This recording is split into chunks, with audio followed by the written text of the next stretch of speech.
Hello and welcome to my YouTube channel. Thank you for tuning in to this frequency.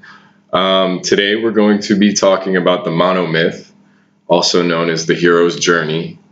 And basically the monomyth, one story, is the underlying blueprint to mostly every story, religious figure, fairy tale, movie, Hollywood movie, and most importantly, it's our soul's journey. So I know that sounds kind of crazy, but just hear me out. We'll get more into it. So basically, the hero's journey, or the monomyth. The monomyth was a term coined by the late Joseph Campbell, and Joseph Campbell was an expert in the world of mythology, and so was Carl Jung, or Jung. I'm not sure how to pronounce his last name, but they both were doing work in the 50s and 60s, and they started to really notice similarities in story structure between myths and stories from separate parts of the world, which was peculiar, that you could have, Vishnu on one side of the world, and you could have Jesus Christ on the other side of the world, or Hercules on another side of the world, and all of their steps and stages that they go through are uniform. They go through very similar, maybe not specifically detailed things, but the stages that they go through are the same, and we'll get to that. So basically, they devised that we connect these. These are all connected themselves by a collective consciousness, and a collective consciousness is a universal root understanding that all of these authors and all of these people had, when they were coming up with these stories. So it derives from one source, and it's the source, that our souls connect to the most. So basically, you have your personal unconscious, which is composed of elements drawn from an individual's life experience. So everything that you consciously know is your personal unconscious. It'll be infused in your personal unconscious, and then the collective unconscious it contains elements or cognitive structures that derive from our soul. And that's why everybody has this collective collective unconsciousness, because it comes out of the darkness into the light. So Joseph Campbell said, "The symbols of mythology are not manufactured. They cannot be ordered, invented, or permanently suppressed. They are spontaneous productions of the psyche." And that was from his book, A Hero with 1,000 Faces, because it's the same hero being told, wearing all these different masks. So basically what Joseph Campbell is saying is that this is an innate structure that our souls manifest into production, into seeing it play out. You know what I mean? So the monomyth, and I'll pull up a picture to show you guys. There's some simple pictures of it, and there's also a little more detailed. But basically, it revolves around 12 main stages. Some more detailed ones show more steps, but the steps that they show really just pertain to a similar stage. So there's 12 main stages, and 12 is an important number. I'll get more into that later. But this is the order of our soul's journey to overcome and to overcome hardship and realize our potentials and our heroic capabilities as humans. So so the 12 stages are the ordinary world, the call to adventure, refusal of the call, meeting the mentor, crossing the threshold, tests, allies, and enemies, or the trials and tribulations, and then journeying into the innermost cave to face your fear or your evil or your enemy, whatever you need to face, the ordeal, the reward, the road back, the resurrection, and then the final 12th step is return with the elixir, to become the master of both worlds, the world that you once knew, the ordinary world, and the world where you didn't know but you had experienced and that you had journeyed through. So before I go into in-depth about the actual steps in person, before I go through the actual steps, let's just have a little more overview of what this really means. So the unconscious contents that you contain within you, all of your unrealized potential and strength is within you. And what's important is integration and integrating that unconscious content into your conscious personality, to integrate it, to incorporate it. Incorporate in corpus comes from the word body. So when you incorporate something, you take it into your body. Sorry, my cat's meowing. She's very bored right now. But so basically, like Carl Jung said that when you integrate it, that's when you realize your true personality.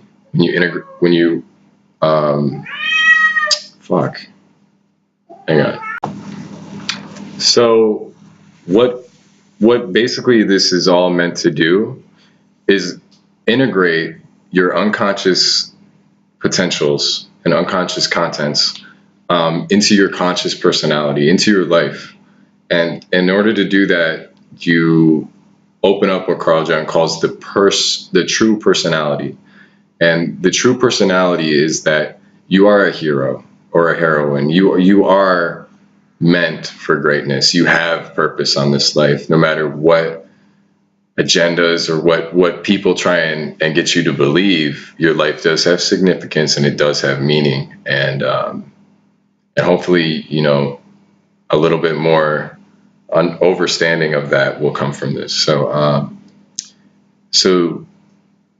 Joseph Campbell said in his book, Pathways to Bliss, he said, these mythological symbols stem from the psyche. They speak from and to the spirit, and they are in fact the vehicles of communication between the deeper depths of our spiritual life and the relatively thin layer of our consciousness by which we govern our daylight existence. So what he's trying to say is that these come from a deep place, these symbols and this structure, and it comes from a deep place, so that you have to go there and pull out from within you your own actualized, unrealized potential. So you must activate your unconscious to harness your unrealized potentials, which will be referred to as the ultimate boon, BOON. I'll get into that in a minute, what that means, but it's important. So the monomyth is also called the hero's journey, and the word journey actually derives from Old French and journée, and what that means is a day's work or travel. So that's important to understand, because journée means a day's work. You know what I mean? This is going to take work to do, and it's an adventure. It's an expedition to pull out and bring to the surface parts of you that may be hidden from you. So let's go into how we can do that. So it always starts off. Every movie and every story will always start off the same. And you've seen these movies before. You know, we're talking Star Wars. We're talking The Matrix, Avatar. All these big blockbuster movies that do really well. They do very well because they're good movies. But what makes them such good movies? It's because we connect to them. It's because we can feel what the main character is going through. And why can we do that? It's because we are going through these stages our whole entire life, again and again, overcoming and embarking or not embarking on adventures that we should be, and seeing them played out in a person, on a screen, or in a book, or in the Bible, or however it is. We connect to that because it's our own journey. So it always starts off, the first step is the ordinary world. And this is a place where, you know, you may be right now, to where you may not know what your purpose is. You may not just have you kind of have a feeling that something's missing, that life may appear very mundane to you. You may have some pessimistic, ideas on yourself or the world, and it's usually at this point that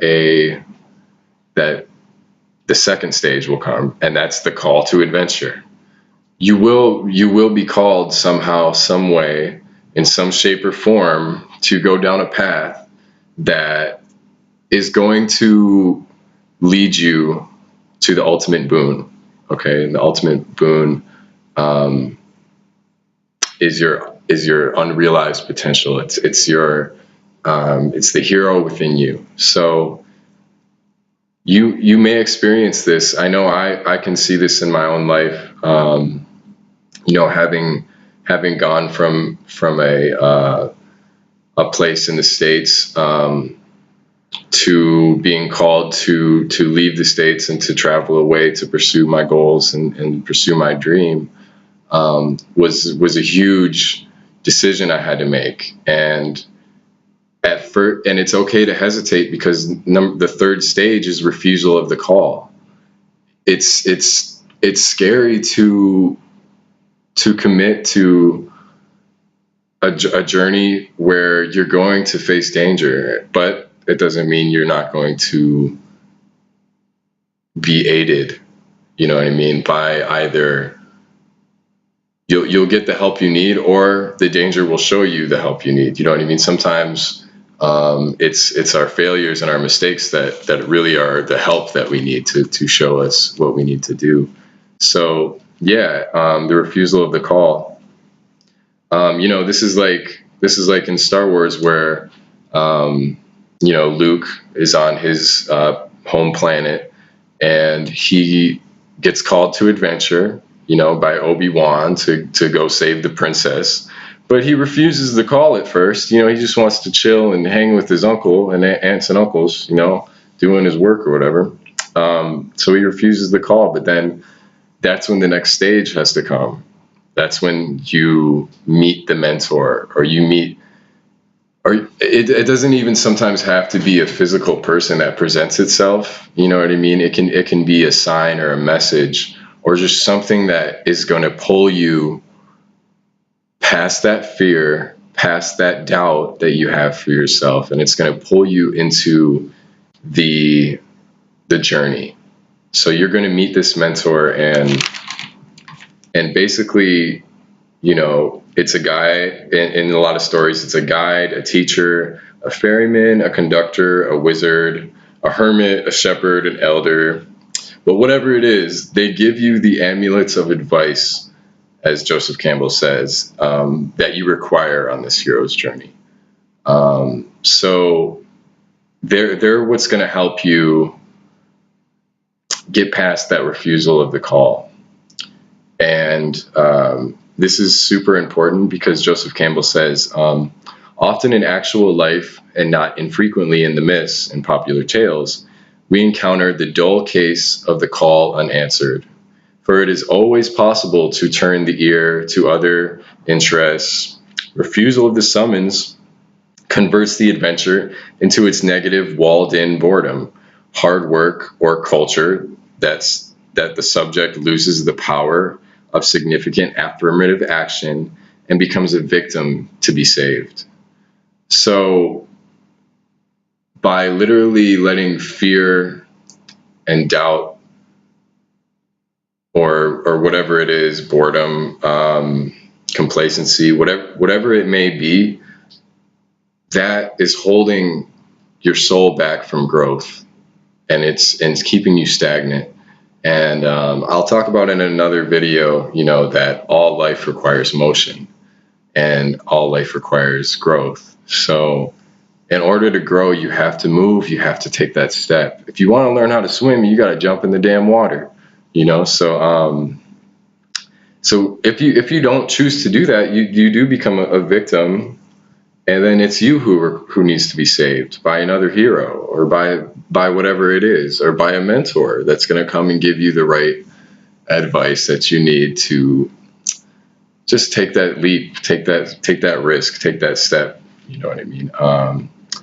It's not all who hesitate are lost, though.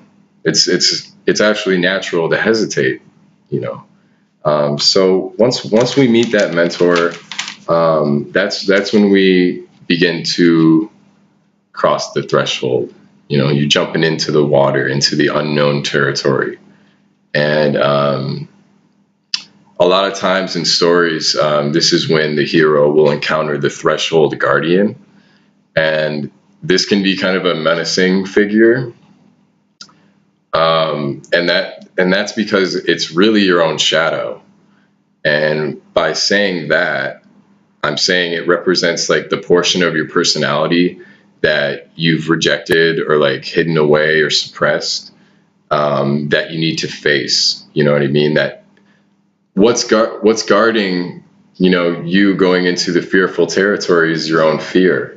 So once you overcome that, you can go anywhere the fuck you want and not worry. So by facing this threshold guardian,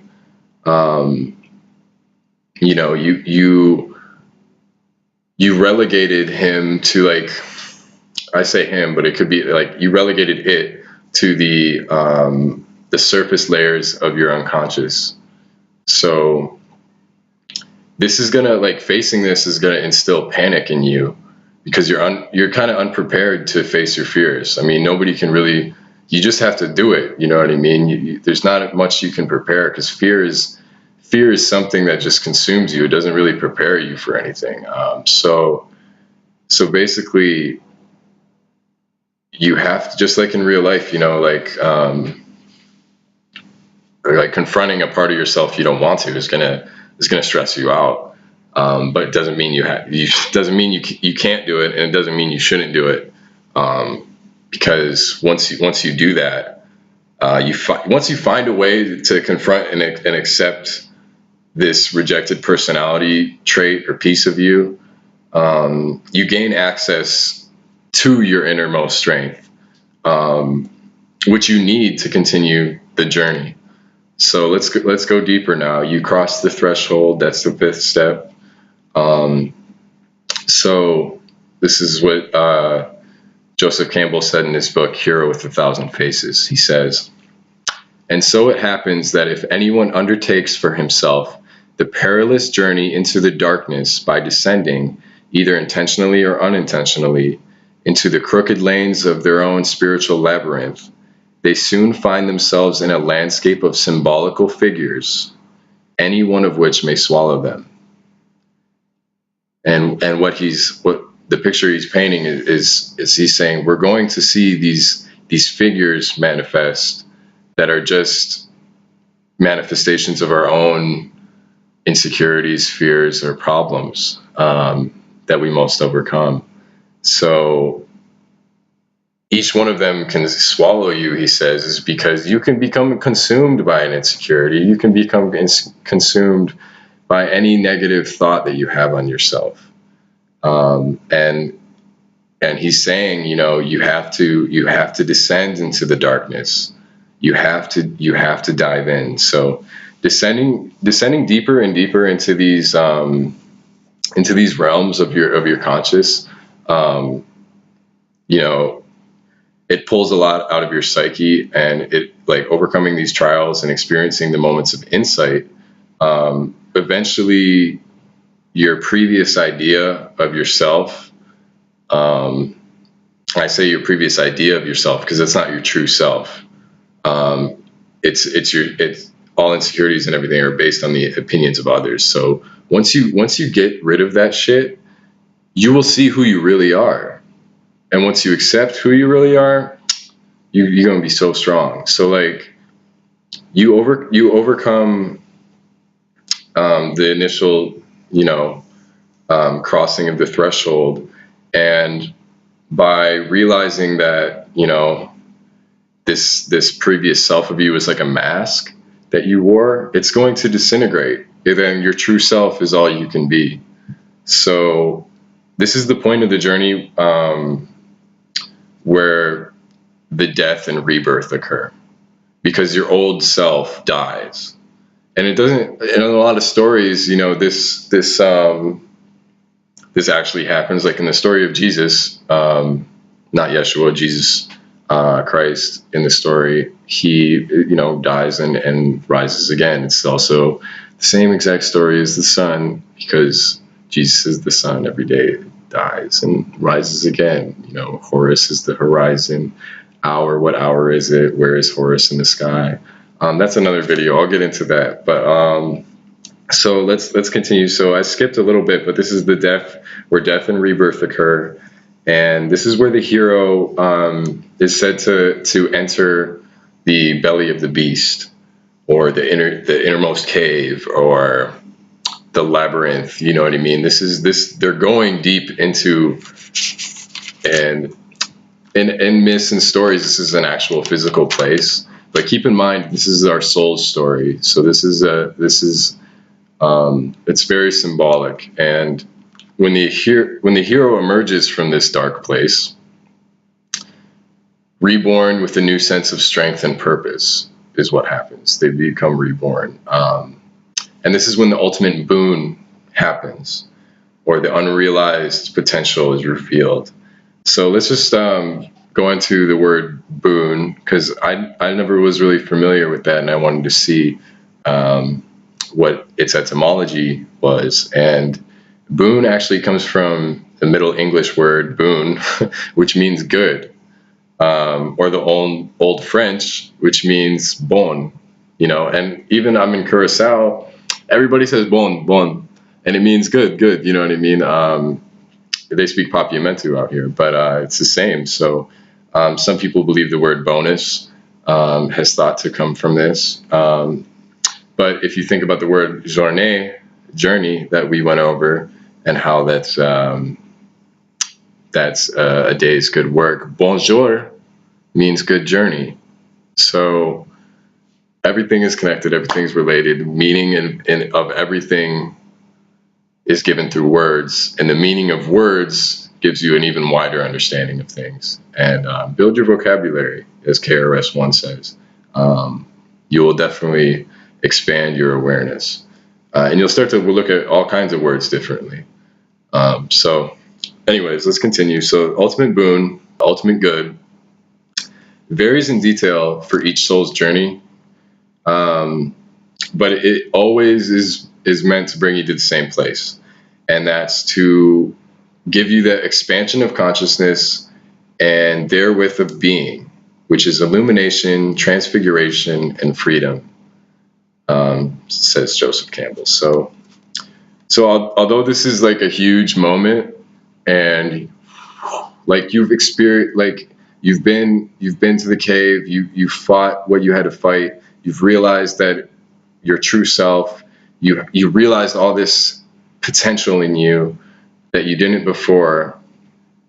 You realized a new skill, or you realized either your purpose or something leading to your purpose, that your skill that you just intuitively have had an interest for. And let's just take a side note for a second and just think about, like, if you don't know what your purpose is, think back to when you were a child, and what was just intuitively, what did you just love to do? What did you just gain joy doing that was just innocent and from the heart? And sometimes it helps to like look at an old picture of yourself and just look at your eyes in the old picture, and you'll realize that you're the same person. You know what I mean? You have the same love for life and curiosity and innocence in you that you need. You know what I mean? Because when you're a kid, you did things. You know what I mean? You loved to do like whatever you wanted to do, and you didn't care what other people thought. You know what I mean? And it's not that you were it's not that you were being egotistical. It's that you were being void of concern of others' opinion. It's freedom. So try and remember that. Whatever it may be, there's got to be something that you like doing. If it was playing sports or painting or think about it. So let's go back. So although that's a huge moment, realizing all that, it's not the end of your journey. This is actually the most important part, is integration, incorporation, in corpus, and bringing it into your body, bringing it from your soul to your existence in your body. You know what I mean? Like this world that we live in is basically an interactive video game. So we have to pull out, the strengths from within. So now that you have realized like this potential within you, you can't just like not use it. You know what I mean? You have to nourish this potential. You have to improve this skill or this strength. You have to sharpen that sword. You know what I mean? And you do this to bring it forth into the world. So this is super difficult, and this is another thing Campbell said that explains that. So he says, the whole idea is that you've got to bring out again that which you went to recover, the unrealized, unutilized potential in yourself. The whole point of this journey is the reintroduction of this potential into the world. It goes without saying that this is very difficult. Bringing the Boon back and incorporating it can be even more difficult than going down into your own depths in the first place. So, King Arthur went to get his, Excalibur, and he met, who did he meet? Merlin. Merlin was his guide, his mentor, that told him which way to go and everything. So he had to find out how to use Excalibur and how to bring it back. You know what I mean? So this is in every story. This is in every if you just search Monomyth and Hero's Journey, you're going to see all these movies, The Lion King, Snow White, just everything. So many things pop up because not only does it connect to our souls, but this is also like being written in screenwriting books and story writing books by people because they know that this is what sells the most because we connect to it the most. So let's continue. So he said it's hard to incorporate it. So the actualized potential is a part of your true purpose, basically. So whatever this is going to be a part of your purpose. So as you bring forth your potential into the world, there's like a possibility that nobody's going to give a shit. And that's almost in a way a blessing because and it can also occur like where you just have tons of applause for what you're bringing right away. But this is hard because either way this goes, you can be led astray from your path. You know what I mean? You can either be too hurt that nobody gives a shit and just stop, or you could be so caught up in the applause that you're led astray from your authentic path, and you're just doing what people like and what they keep wanting to see from you. Yeah, I see this in like artists when they go commercial. You know what I mean? Like I used to be a big fan of The Weeknd, but as soon as he went commercial, he started to make music that seemed like it was less authentic. You know, less of himself, but more of these labels. You know, putting name on yourself. So your authentic path. Let's look at the word authentic. You know, authentic comes from the word autos, which is Latin for self. So to be authentic, you are your own author of your path. You are your own author of your authority, of your authenticity. You know, so being authentic is being true to your life story. And then that's when people get called fake. You know what I mean? They're following the applause, and then that leads them to a place of imitation or enslavement to the opinions of others. So in order to avoid this, you need to remind yourself what got you to Excalibur or to your ultimate boon in the first place, and that was you. You know, you are your greatest enemy. To stop you from that. But you realized you can do it. So now all you need to do is continue to stay on the authentic path. And how do you do that? You have to create an environment or go to an environment where you can work and work on your craft and nourish this unrealized potential of yours, and improve the skills of your purpose. So, you know, it really, you'll always be led to a purpose that is for the benefit of others, you know, because there's two paths in life that you can go. There's the path of self and the path of others. You could still help others with the path of self, but that's only going to help their ego. You know what I mean? So you really have to be selfless. You have to have selfless service to experience true happiness, because just like what we went through with the collective consciousness in the beginning of the video, it appeals to all of our souls. So by helping others, you truly help yourself the most. So, you know, your purpose must be for the benefit of others in some way. So it should be offered to them, but you shouldn't be concerned about the applause or rejection of others. You know what I mean? Do it for them, but not, you know what I mean? Yeah. So, okay. So doing this will give you freedom to travel your authentic path and your unique pathway to bliss. And your life will follow the thread of the hero's journey. So Joseph Campbell wrote a book called The Pathway to Bliss. And I was just looking at the title of that book, and it was interesting to me because I like to, you know, break down each word and find its true meaning. And each word and vowel gives off similar vibrations in different cultures and languages. You know, you could still have the same vibration and meaning that is given off, and life in a word. So pathway to bliss is what his book is called. And pathway comes from pathos. You may study pathology, which is the study of suffering. Pathos means suffering. So a pathway to bliss, and bliss comes from blessed or blessed or blood, really is what it comes from. So your pathway to bliss is your suffering to being blessed. It is your hell to your heaven. You have to live through hell before you can get to heaven. We as souls in this life, we're put on earth to experience hell, and it's so that we can realize that we can attain heaven.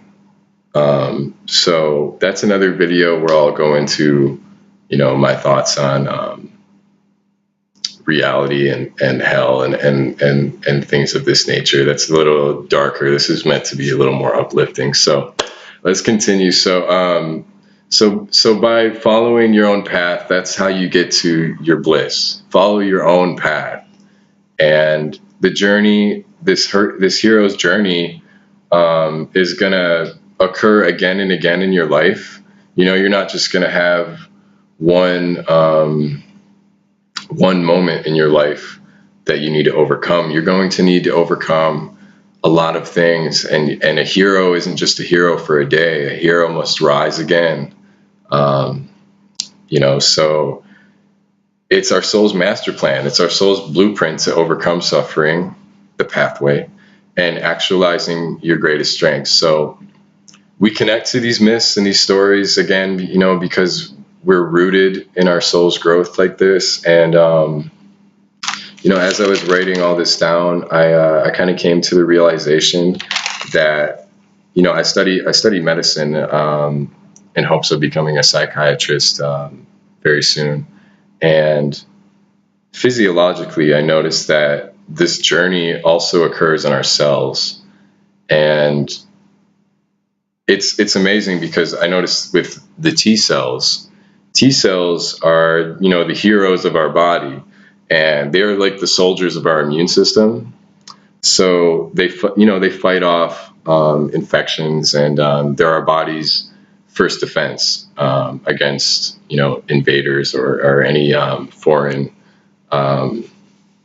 foreign pathogens. So causations of suffering. So the T cells are there to help, right, and be the heroes. And but in order for them to be heroes, they have to realize their potential. So when T cells are first made, they're called immature T cells, and they're released within our bones and our bone marrow, and they begin their path. They begin their own hero's journey because they have to travel the pathway to bliss, which is the blood, the bliss, the blood. They travel through the blood, and they have to get to the thymus, which is a gland, which is their environment where they can realize their potentials. And in the thymus is where T cells mature and become the warriors that they need to be to fight off infections. So it's amazing because they really they meet the mentor of the thymus, and the thymus gets them ready to fight off and be warriors and to be heroes for the greater good, for the greater body, all for one and one for all, so it's a beautiful thing, studying the body, because as you it's as within, so without, as above, so below. As you study, the nature and the science of things, you start to realize that this is just the same thing that's just in different forms on different levels in your life. Our body is its own solar system, with our heart being the sun at center, and it's the vital force of our body, and it circulates much like the sun does. So basically, I'll finish by leaving you guys with one more quote from Joseph Campbell. So he says, "What I think is that a good life is one hero's journey after another. Over and over again, you are called to a realm of adventure. You are called to new horizons. Each time there is the same problem. Do I dare? And then if you do dare, the dangers are there, but the help is also. In the fulfillment of the fiasco, there's always a possibility of fiasco, but there's also the possibility of bliss." And that's from his book, Pathways of Bliss. So thank you guys for listening. I'll have more videos on the way.